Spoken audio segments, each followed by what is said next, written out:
The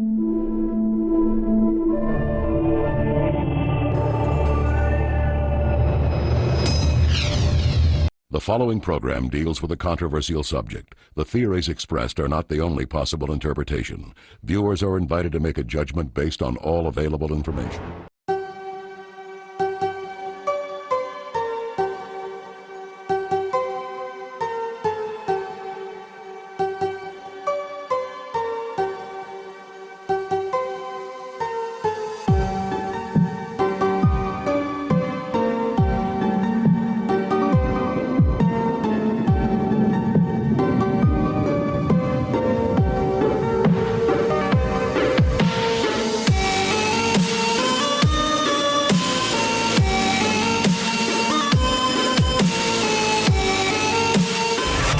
The aliens won't let it happen.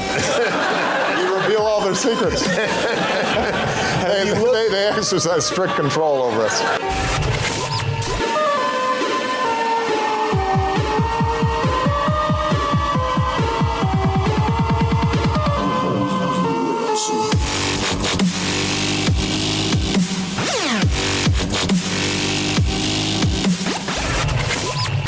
And you know, there's a new name. It's unexplained aerial phenomenon. Unexplained aerial phenomenon, Yep, really? Yep, UAP. That's the latest nomenclature.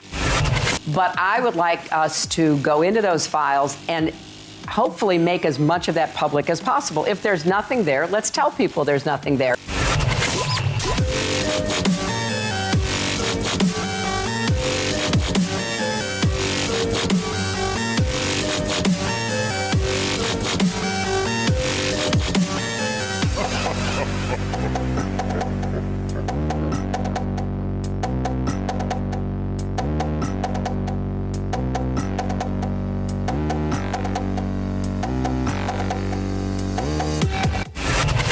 What if there is something there? Well, if there is something there, unless it's a, threat to national security, I think we ought to share it with the public.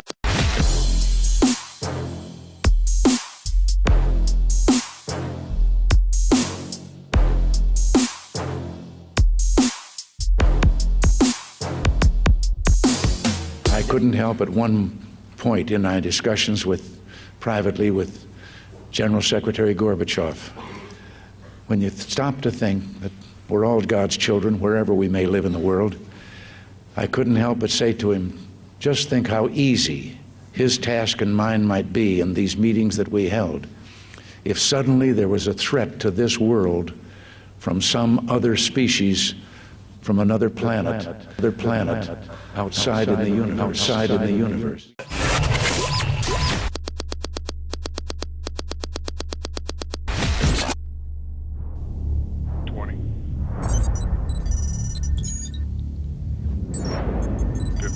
T-minus 15 seconds, standing by for terminal count.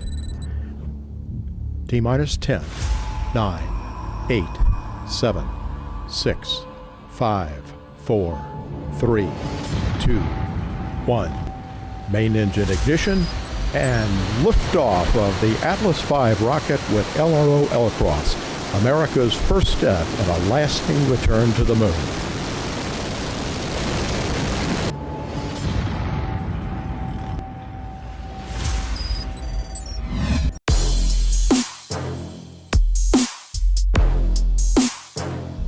And so I'm here today to tell you that indeed, yes, we found water. And we didn't find just a little bit, we found a significant amount. If you remember, about a month ago, we were talking about teaspoons going to glasses over football fields. Well, now I can say today that in the 20 to 30 meter crater Alcross made, we found maybe about a dozen of these 2-gallon buckets worth of water. So this is initial results, it's preliminary. You're going to hear how we came to this conclusion today. I'm going to walk you through it. And it's probably a lower bound on the total amount of water we've seen here. And there's a whole lot more beyond the water. So that's the exciting part in my mind, is it's not only about the water now. There's actually a lot more here that we're going to be.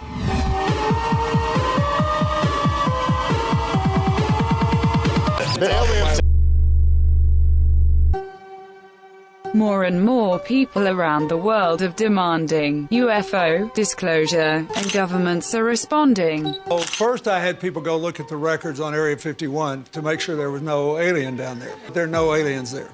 So then when the Roswell thing came up, I knew we'd get, gazillions of letters. So I had all the Roswell papers reviewed. The aliens won't let it happen. You reveal all their secrets. They exercise strict control over us. Now, there are a lot of people that are going to examine your facial expressions here, every twitch, everything, and say, and of course, so did you look? Did you see? Did you explore? I can't reveal anything. Oh, really? Because President Clinton said he did go right in, and he did check, and there was nothing. Well, that's what we're instructed to say. In fact, dozens of governments have already admitted to having departments in charge of UFO research and have released decades worth of declassified files. While these files do not contain strong evidence to support the existence of extraterrestrial beings, they do officially report objects traveling at high rates of speed, performing maneuvers that no known aircraft can perform. These well-documented encounters raise a number of important questions, and politicians are now beginning to promise us answers. But I would like us to go into those files and hopefully make as much of that public as possible. If there's nothing there, let's tell people there's nothing there. What if there is something there? Well, if there is something there, unless it's a threat to national security, I think we ought to share it with the public. It's a shame that mainstream media and Western governments have spread so much misinformation. The usual stuff. People trust them implicitly, making it easy for them to twist the truth for their own ends. So even if they do offer official remarks about UFOs, it's unlikely that they will be honest when doing so. If the war on terror and the war on drugs are any indication, we should be wary of anything they tell us about UFOs. But it should be clear to anyone who has researched this subject that powerful and influential people take it very seriously. Whatever information does get released will not be the whole of it.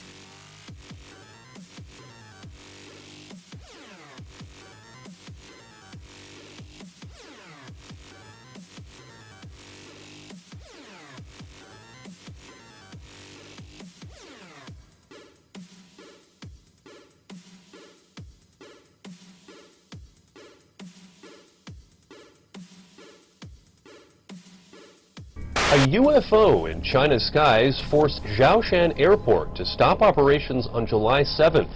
Outbound flights were grounded after the unidentified flying object was detected by a flight crew. Some Chinese residents are on edge this morning after another apparent UFO sighting. It's the second one in 2 weeks. The first sighting was on July 7th, and an airport had to be shut down. Weird as it gets. A light appearing high in the Arctic sky, baffling those who saw it and exciting a lot of comment. Early yesterday morning, just before dawn, this appeared in the Norwegian sky. Why do we always wait until the government or the media verifies something in order to believe it's true? Why do we assume that anyone without these official credentials is lying, or crazy, or both? If we simply did our own research, we could come to our own conclusions and we wouldn't be so easily fooled when these official sources lie to us. There is so much information out there and so much evidence to support not only the existence of UFOs but of extraterrestrials as well. We don't need the government to tell us what is already apparent. We just need to do independent research and think for ourselves.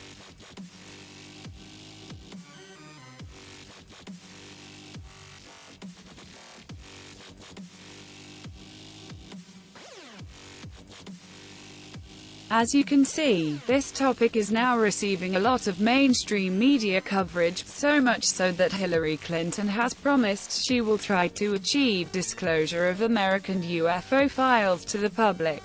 But I would like us to go into those files and hopefully make as much of that public as possible. If there's nothing there, let's tell people there's nothing there. What if there is something there? Well, if there is something there, unless it's a threat to national security, I think we ought to share it with the public. I do wonder if Hillary is using our interest in UFOs to gain more votes, but there is no way to know that for certain. Regardless of her intentions, we here at Collective Evolution believe that voting only offers the illusion of democracy. Theodore Roosevelt told us that presidents are selected, not elected, and he wasn't the only one to do so.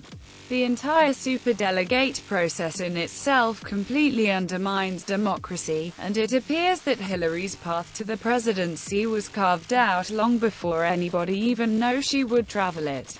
This is why it looks like UFO disclosure is on its way. So, ask yourself, why has it taken so long to accustom people to the fact that these objects are real, do exist, and have possibly existed well before the existence of modern-day humans?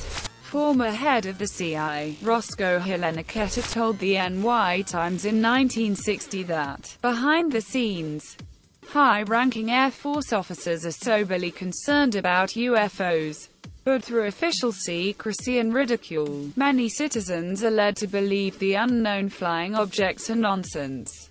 UFO doesn't necessarily mean extraterrestrial, but, as with all of the evidence that presented itself prior to the disclosure of their existence, we have similar evidence and a great deal of information to believe that the extraterrestrial hypothesis is a possible explanation for some of these UFOs. A few years ago, you were branded a conspiracy theorist for believing that UFOs are real. Today, more than half of the American population believes in their existence. And this was before dozens of governments decided to disclose their existence. A simple Google search of the latest polls will show you this statistic. Both NASA astronauts and high-ranking military personnel have told us that we are not alone, and that governments are aware of several different extraterrestrial races. It wasn't long ago when Paul Hellyer, former Canadian Defence Minister, stated that the government knows of at least 4. That this industrial military complex had to have an enemy in order to justify such huge military expenditures when people are starving all over the world and dying from lack of medical care and so on. And he said first it will be the communists, and they had a good run at the communists. And then he said it will be the terrorists, and now they're having a good run at the terrorists. And then he said it will be the extraterrestrials, and now they're trying to get money to establish a base on the moon and do other things, which some of us feel is probably more military oriented than it is scientifically oriented. Or the Edgar Mitchell, the 6th man to walk on the moon, told us that he has been privileged enough to be in on the fact that we are not alone, and that they have been visiting us for years. There is a serious possibility that we are being visited and have been visited for many years by people from outer space, by other civilizations.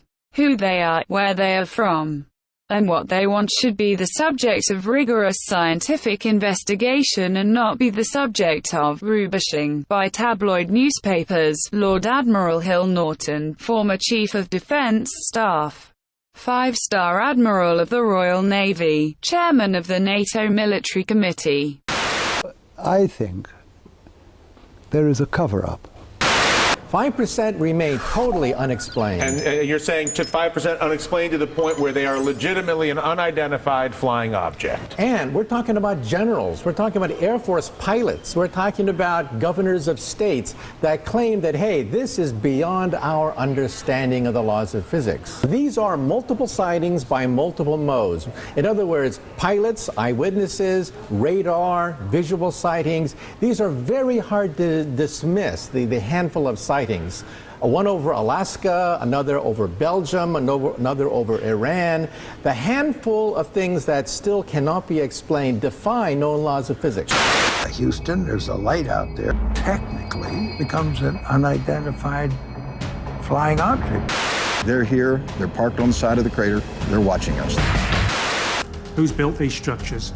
Where are they from? What do they want? Is it a UFO? And he's smiling at me, and he crosses his arms and he says, I can't tell you that. The aliens won't let it happen. You reveal all their secrets. They exercise strict control over us. It's true that many alien enthusiasts end up picking up strange signals and transmissions, but often, these end up having a more earthly origin, namely the US military. Back in the 70s and 80s, the government started receiving tips about strange sounds and sightings and realized that their secrets could easily be exposed. So the government started a program to lay a false breadcrumb trail. This way, they could lead people down the wrong path and stay apprised of what the conspiracy community was talking about. It can be easy to dismiss ufologists and conspiracy theorists. But the idea of a government taking advantage of its citizens' gullibility is unsettling, especially when you consider the potential impact on one's mental health. Isn't it hard to believe that as little as only 2 years ago, WikiLeaks released secret cables that actually disclosed information about ETs in our solar system and hardly anybody batted an eyelid? Of course, the reason nobody did batter an eyelid is due to the fact the media, like always, hushed things up.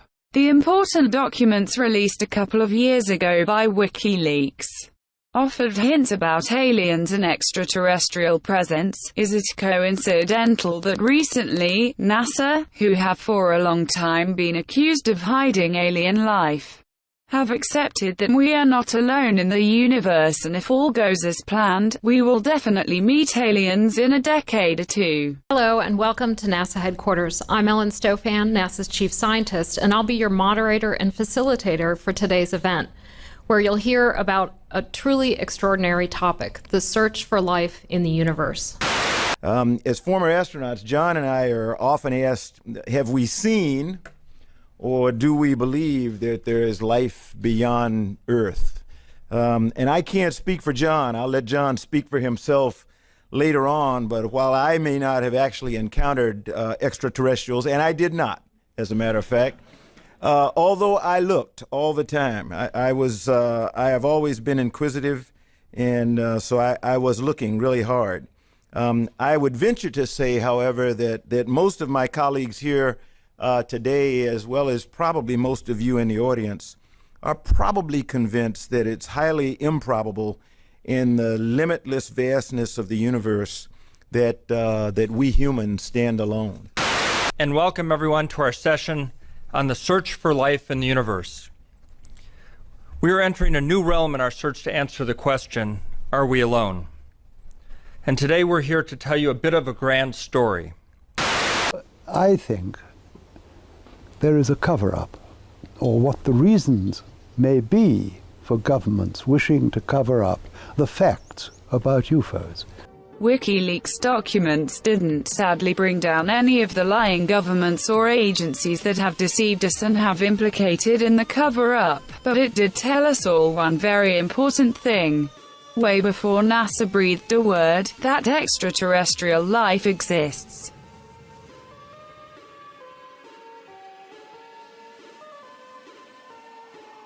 NASA appear to be confused by many of the things they're seeing.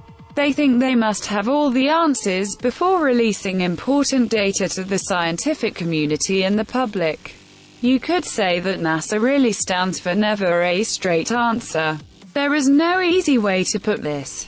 NASA has been hiding from the public clear and dramatic evidence of intelligent life in our universe. From all indications, the cover-up has been going on for decades. While researching this information, the one thing I didn't want to do is indict a whole agency and all the decent, honest men and women who work there. However, it is time to pull back the curtain on the wizard. NASA is lying to us. Just 10 miles now, sir. It's coming down through 200,000 feet. 10 miles, 200,000 feet, thank you. 10 miles from vertical flight, and it's through 200,000 feet. Copy. Major, we were able to identify a tumbling object Copy. Copy. And Mission Manager MPC, be advised, from our vantage point, we do not see a throat shoot. Negative throat.